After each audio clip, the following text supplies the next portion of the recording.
without further ado, we are very honored to have on the show the founder of Dappz Sports, one of the top media companies in the hobby with a social media following like none other, especially on TikTok, I believe. So here is Mr. Dappz himself. Welcome to the show. Yeah, welcome. Pleasure to be here, guys. Awesome. Well, I think there's probably plenty of people out there that are familiar with your story and your background, but feel free to tell us about yourself and Dappz Sports, and we'll just go from there. Yeah, so the story kind of originated in the bedroom, right? I'm live streaming on Instagram every single night. Before that, I had actually been buying and selling slabs, trading, making YouTube videos, educating people on how much money I was making or losing on any particular deal. So the inception of Dappz Sports is actually a media company first, right? Creating content. Then the live streaming comes afterwards. I noticed this company, Pole Kings. I don't know if you guys know Ryan Shapiro, owner of Pole Kings out of Miami, but I saw him online and I'm like, I think this guy's making 20 grand a night. I'm like, I'll be happy if I'm doing 5 grand a night, you know? So that's kind of how it started, and it's grown from there. That's pretty cool. I've mentioned it a few times on our show, but I had a pretty failed attempt at being an admin of one of the breakers early on in Facebook. And we got into this tiff because I had this idea of like just breaking personal boxes live, like having people hop on and just buy boxes and just, like shoot the breeze with them. But this was back in 2017, and I think I had the idea a little bit too early, maybe. I don't know, but like now that seems to be the main thing with whatnot, TikTok, Instagram Live, eBay Live now too. So that's pretty cool. Timing wise, you seem to have done it right, and I was just really curious about like what your actual experience was breaking retail to start, because you've come a long ways since then. And Yeah, I remember the days of going to Target and trying to find Prism, chasing Burrow and Herbert those rookie years. And that was a struggle, man. You'd go to Target and 5 people would already be there waiting for the guy to stock the shelves.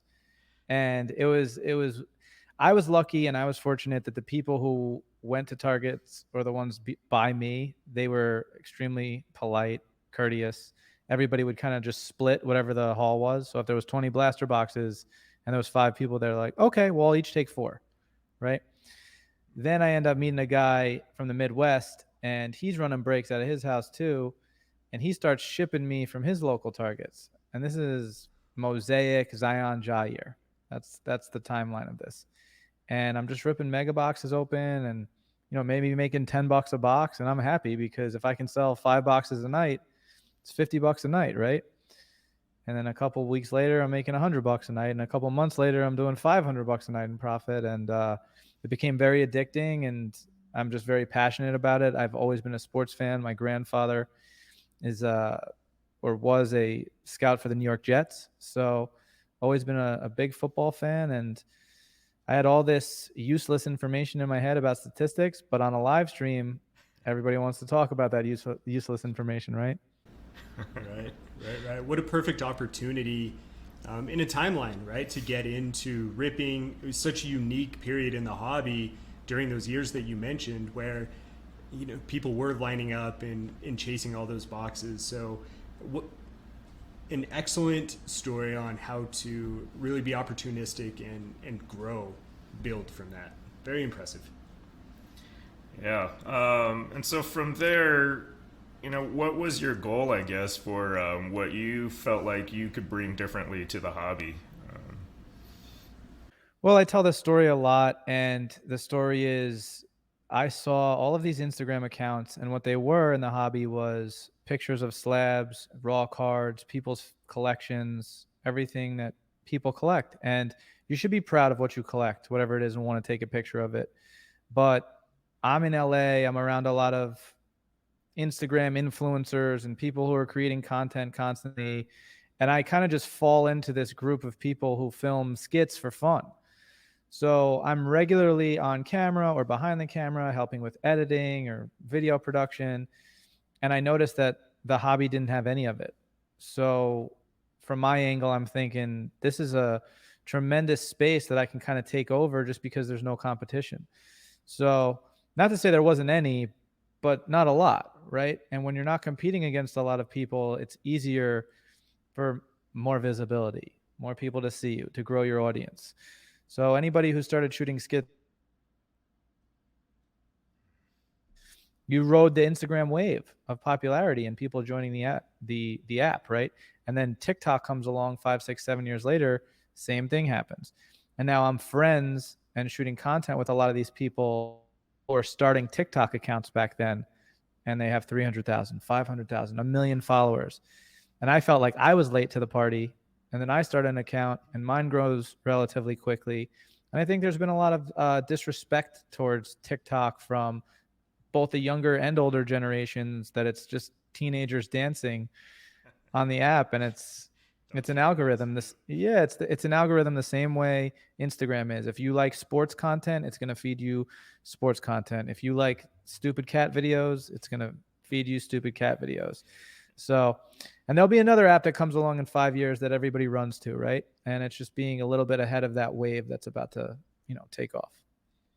Well, it sounds like, you have good insight on what to do. And especially you mentioned just the still photos. If you still have any of those links to the New York Jets, especially with New York Jets quarterbacks and their history of sending photos, maybe you can get on top of Aaron Rodgers before he makes a Brett Favre type mistake, which would probably. Yeah, we've already sent our PR team out to New York to talk to his people. So that is not where I was going to go with that. I thought you were going to look for like dirt on Zach Wilson. You got to keep you on your toes. Oh, that's too bad. You should go the other way. So. Fair enough. No. And so a topic that's on everybody's mind. I mean, Nationals right around the corner. And we talked a little bit about that pre-show. But what are you most excited for this year at the National? Like, what are you going to be looking for, you think? Or do you have anything funny planned that we can maybe just be around for? So. Well, yeah, we have an incredible setup right next to PSA. It's kind of on the edge of the main show and the Breakers Pavilion. So I'm super excited because even though we get placed into the Breakers Pavilion, like I said, we've always thought of ourselves as a content company first, a media company. So we go to these shows, and what we do is we try to film content and engage the audience and engage the crowd. So we have a lot of cool giveaways, signed memorabilia, helmets, jerseys, mini helmets, prism boxes, kaboom, downtown, a lot of cool stuff we're going to be giving away. And you got to come to the booth and enter these giveaways because it's going to be worth it and it's going to be fun. People love free stuff, so that'll get people there for sure. Yeah, that Breakers Pavilion at the National, I mean, it gets loud, it gets a little crazy, so that'll be fun for you guys, I think. Absolutely. And there's a tremendous amount of talent at these shows. Obviously, everybody and their mother are going to be at this show. And there's a lot of great breaking companies, and they're all in one place. So it's really cool to just link up with your buddies and do a deal, slab, raw, whatever it is, trade a prism. I've seen prism hobby boxes traded for slabs, maybe a signed helmet traded for this or that. So it's cool to watch those go down and those moments to happen in person. Well, it certainly seems like you've tried to be ahead of the game of whatever the next thing is in the hobby, whether it was breaking or making more innovative content. So what are you going to be looking for in particular at the National, not only just from a content creation standpoint, but for cards or memorabilia? Does anything really have your interest over the next couple of weeks? Well, for me personally, if we're talking about what types of deals I'll be doing in terms of cards, I jump on the opportunity of the moment. And what I mean by that is Ja and Zion are super down right now. And I'm not a believer that they're going to stay down forever, right? So for me, I'm exiting a lot of football cards right now because football is right around the corner. That's gone up 10, 20, 30, 40%, up until football season. Those are the numbers on certain cards, right? Not every card, but there's more hype. There's more eyeballs on football right now. So there's more buyers and there's more demand. And at the National, a lot of these cards get traded right before the season starts. So you can get a premium for majority of your football cards if you have them. So I'll exit those cards, and then I'll probably be looking for Ja Morant, suspended 25 games, not playing. Nobody cares about him. Everybody kicked him to the curb. That's my favorite moment in sports, right? I mean, if you guys go back 2 years, it doesn't have to be a suspension. It can also be an injury. Herbert and Burrow came out. Burrow was the guy, right?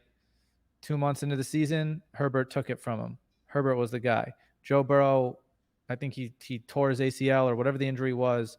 He's out. His price dropped off a cliff. Herbert had the advantage and the lead on Burrow's price for almost another year. And then the next year, Burrow's in the Super Bowl.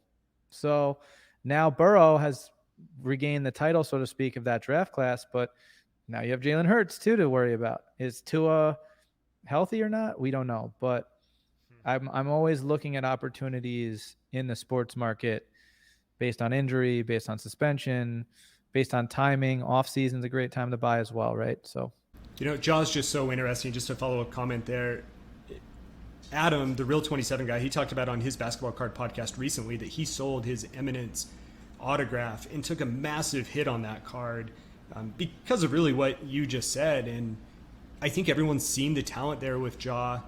He developed a bit of a three-point shot, last year, which is kind of what he was missing his rookie year. But boy, he's got to get it together. I mean, he's really at a fork in the road where, yeah, he could explode, but I could also see it going the other way, and he could drive himself right out of the league. But that's neither here nor there. He could.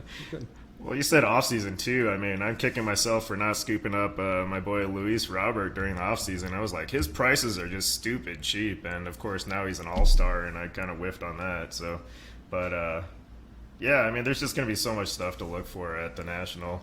What do you feel like is the etiquette for filming stuff that's going down at these shows? I mean, like, if you see something crazy, like people are screaming because they pulled some card out of a box live, or like some guy's getting in a shouting match, or like trying to steal card from like the booth next over, like, do you just start filming? I mean, do you have to ask permission? I mean, is everything fair game, or are you looking for certain things? I don't know. Yeah. I would say it's all context there. If we're trying to film with anybody at the National, most likely there's a conversation with them ahead of time. Hey, do you mind if we film? We've got this idea. We think it could be a really interesting piece of content. Do you want a collab post? Something along those lines. But when it comes to theft, pull your phone out right away. Start filming, But, that's kind of how we've always approached things when we're filming is, treat people with respect. A lot of people online might write something negative about you, but I meet them in person and they're not that way, right? So, and everybody's entitled to a bad day as well. So if you've said something negative about Dappz Sports online and I meet you in person, I'm not going to hold that against you. And if it would be anyone, it would be from Tim's burner account. So he'll probably take you up on that. But yeah, if you could just let me know the tag on that, so when I see it, I will. Yeah. Everybody's got a hidden right troll in show. them. Yeah, exactly. Well, so you did talk about some things. I mean, theft is a part of the hobby, and there's been some negative talk just among social media, and there always will be. Over the past couple of years, we also have this economic little bit downturn. What would be one word of encouragement about the hobby overall that you would give to people in light of some of these a little bit more bummer down type situations or scenarios? Well, what I would say is Fanatics plans to 10x the hobby. Fanatics sold a piece of merchandise to 100 million people last year, and 3 million people bought a sports card. So I want you to just think about if they increase that 2x, they're only reaching 6 million people, right? And they have 100 million people they can market towards. So the more people that come into the hobby, if you're sitting on cards, it's supply and demand. If you're sitting on a card that's out of 10 or out of 50, even out of 99, there's only 99 of that card in the world. And if you have a PSA 10, there might only be 10 of that particular card in the world. So if you have double the amount of people or triple the amount of people, and let's not even talk about 10x, if you have triple the amount of people come into a hobby, that's 3 times more people who are a potential buyer of your card, right? So when you've got those lower numbered cards, that's the set number, right? That's why these Mickey Mantle PSA 10s 7 years later are selling for $10 million, $15, $20 million. We haven't seen the PSA 10s, excuse me, but the SGC 95 just did 12 mil last year, highest sale ever at the National. And the only reason the PSA 10s haven't sold yet are there's only 3 of them, and none of those guys want to sell them. That's true. So what you're saying is that I should go scoop up about 10,000 of the Luka Doncic base from Prism and just take them off the market and then drive the price right up. You are out of your mind. You are out of your Yeah, mind. definitely don't buy the numbered cards. No, and one other thing that I'll add to that, even just from a card standpoint or from a hobby standpoint, there's more to it in my mind than even just the cards, because I think people could also argue the other way, that bringing more people into the hobby can perhaps make it more difficult to obtain those cards that you want. But I would also add content creation, and not just because, Dappz, that you're here to talk about this today. For me, part of my hobby experience isn't just about the card. It's about, tweeting with someone who also owns a card and sharing in that same excitement with someone who I previously haven't met. Or, meeting up with a bunch of guys that we've been talking to on social media for the past year and meeting up with them for the first time. And I really think that, for me at least, there's a large component of that goes into it as a very positive factor in the hobby. And so for someone like yourself who does create this type of content and even some unique videos that we spoke about before the show, I really appreciate that. And that enhances my hobby experience in light of economic downturn or whatever the case may be. So yeah, no, I agree. I mean, community is everything in this hobby. I mean, even if we do 3x the community, I mean, I think there's still going to be ways to build relationships, plenty of ways to find your own niche and meet people. And so, yeah, I mean, it's just, for example, like we probably had no business touching base with you, but, here we are chatting about cards because that's what we have in common, Right. It's just really cool. I would argue the complete opposite, that we have, every reason to talk, because we're all in the hobby. We're all card collectors. If I saw you at a show and we brought up a card, we would be talking immediately. And that's how I approach anybody in the hobby. And I think that some people in the hobby take the approach that they don't want more people in here and it's our hobby and this and that. But that's a kind of a closed mindset. And the amount of people, like you just said, who you could meet, whether it's at a show, in person, on social media, who you're talking to on social media for a year and then meet in person. There's a tremendous amount of relationships and community that you can build through this hobby. And just think about the amount of people who attend a sports game, right? So my goal is to go to SoFi Stadium and set up a Dappz Sports booth, right? You got 50,000 warm leads there, so to speak, right? They're all sports fans, but maybe they don't know about sports cards. And that's just, there's such an opportunity there to introduce so many people to the hobby who are already sports fans, because majority of the people, if you watch football, you're probably going to be interested in a Joe Burrow or a Justin Herbert or Jalen Hurts or whoever your team is, right? You're going to be interested in that card. So I'm excited for the hobby to grow. I want it to 10x. I want more people in the hobby. And like you just said, I want to take part in educating them and entertaining them. There you go. Well, thanks so much for joining us, Dappz. Before we let you go, is there anything you want to plug in particular on social media at the moment for you, or throughout your handles? Yeah. Well, like I said, if you're going to be at the National, please come check out the Dappz Sports booth. Ton of giveaways.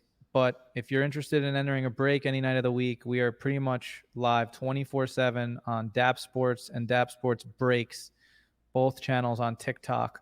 We're also on Twitch, Dappz Sports, dappzsports.com if you want to check out what we've got for sale. But we're running PYTs as we speak right now, and we have a lot of affordable breaks that mix both hobby and retail. So if you're a Ravens fan, we got something for $19.99. If you're a Niners fan, it'll probably be closer to $100 if you want to chase Purdy. But fair enough. Well, one last football question then. So is Justin Fields going to suck this year or not? Come on, Tim. So very funny you asked that. I am a buyer. I bought a Justin Fields gold prism this offseason. And for 2 reasons. 1, I thought it was a great price. 2, I saw him run for 170 yards or whatever it was one game last year, and I'm like, this has MVP potential written all over it. So it might not be this year. He's still very young. I think he's got a lot of mechanics to work out in the air. But once if he figures that out, he's going to be that Mike Vick, Lamar Jackson, just problem for defenses. So at that price point, I'm an investor. I'm gonna have to add that to the list. Add it Chad, to your list. I like it. All right, man. Thanks so much for joining us. It's been a pleasure. So. We'll see you at the Thanks so National. much, guys, and let's for sure link up at the National and shoot some content. All right. Sounds good, man. Sounds great. All right, take care.